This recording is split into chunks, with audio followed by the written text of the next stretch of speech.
Welcome back everyone. Today we're going to start our exercise 3.2. Very important exercise. Friends, let's start.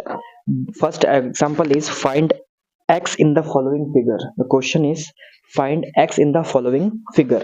अब हमें क्या करना है, इसमें x फाइंड करना है इस फिगर के अंदर। तो इस फिगर में आप देख सकते हो कि सारे के सारे एक्सटीरियर एंगल है। तो एक्सटीरियर एंगल के लिए फॉर्मूला क्या लगाना पड़ेगा? पहले पार्ट के लिए मुझे पता है कि एक्सटीरियर एंगल का जब भी क्वेश्चन आएगा तो उसमें फॉर्मूला लगाना पड़ेगा। इसमें कितने एंगल है? 1 2 3 एंगल है।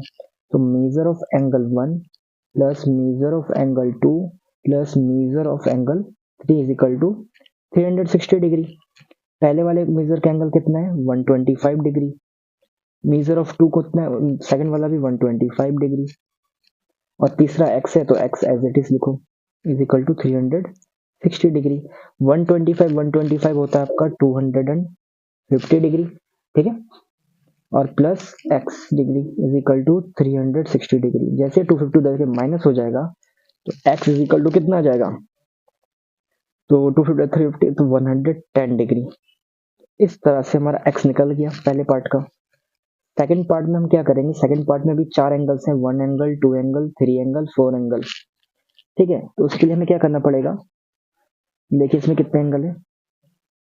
एक्सट्रीम एंगल 1 2 3 4 5 है। तो इसमें भी लिखना पड़ेगा major of angle 1, measure of angle 2, measure of angle 3, measure of angle 4 plus measure of angle 5 is equal to 360 degree. पहला एंगल कितना है? 60 डिग्री। दूसरा एंगल ये डब्बा दिख रहा है, डब्बा का मतलब होता है 90 डिग्री। तीसरा आपका 70 डिग्री। फोर्थ एक्स है। और फिफ्थ वाला भी अगर यहाँ पे 90 बन रहा है ऑब्वियसली यहाँ पे भी 90 का ही बनेगा, is equal to 360 degree. 60 plus 90 150, 150 plus अगर मैं 70 को ऐड करूँ 150 200 220 220 और 90 को अगर मैं ऐड करूँ तो हो जाएगा 310। और 310 जब उधर जाके माइनस हो जाएगा तो क्या बचेगा? एक्स इज इक्वल टू बचेगा 50 डिग्री। इस तरह से हमने सेकंड वाले पार्ट को भी फिनिश कर लिया। अब देखते हैं सेकंड नेक्स्ट नंबर क्या है। नेक्स्ट में बोला है कि find the measure of each exterior angle of a regular polygon. तो एक्सटीरियर एंगल निकालने के लिए आपका फॉर्मूला होता है, फॉर्मूला क्या होता है? 360 डिग्री। अगर मुझे कभी एक्सटीरियर एंगल निकालना हो गया, एक्सटीरियर एंगल निकालना हो गया किसी भी पॉलीगन का, फॉर्मूला होता है 360 degree divided by number of sides. तो ये हो गया आपका, पहले 9 साइड बोला है तो 360 डिग्री डिवाइडेड नंबर ऑफ, पहले कितना साइड है देखिए 9 साइड है तो 9 से करो, 9 4 जा 36। तो पहले का कितना आ गया? 40 डिग्री एक्सटीरियर एंगल, ठीक है। ये निकालने का फॉर्मूला होता है। दूसरे में हमें सेम फॉर्मूला है, 360 डिग्री ये सेकंड नंबर का है। और नंबर ऑफ साइड्स में कितना है? 15 साइड। 15 से इसको करो, 15 2 जा 30, कितना बचा? 6, 15 4 जा 60। तो ये हो गया 24 डिग्री एक्सटीरियर एंगल। इस तरह से हमने निकाल लिया, ठीक है।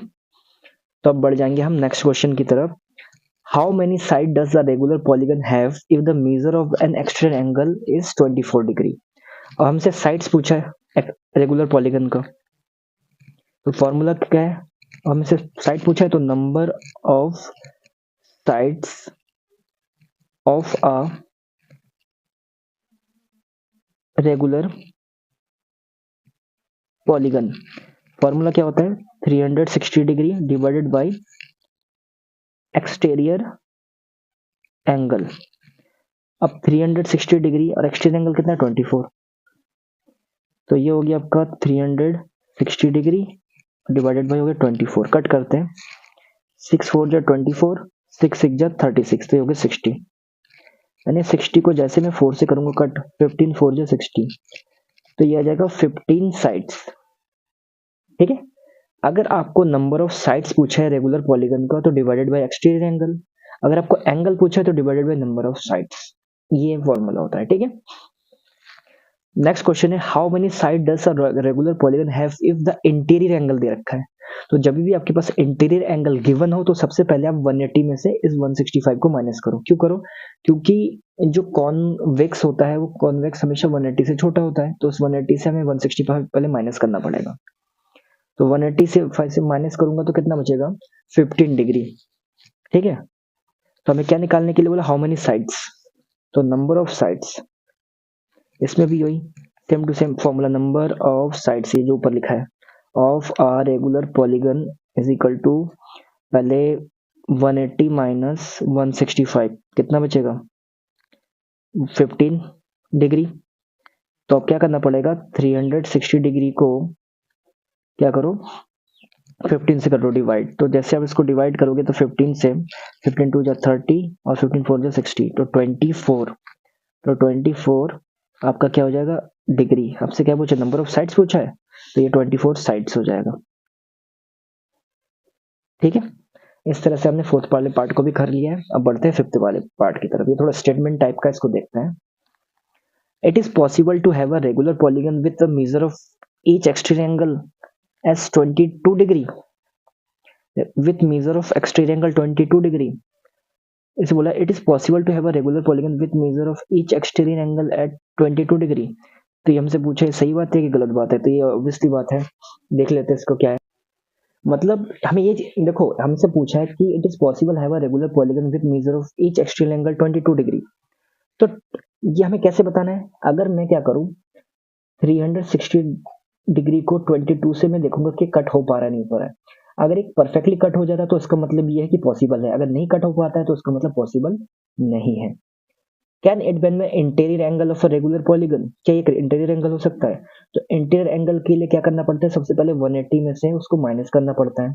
तो 180 से जैसे आप माइनस करोगे कितना बचेगा 168, और 168 को आप 360 से डिवाइड करोगे तब भी परफेक्टली कट नहीं होगा, इसका मतलब ये भी नो है, ये भी नो है।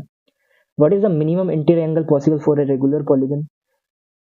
मिनिमम क्या हो सकता है, मिनिमम मतलब कम से कम 90 से छोटा होना चाहिए। What is the maximum exterior angle possible for a regular polygon, regular polygon के लिए सबसे मैक्सिमम कितना हो सकता है।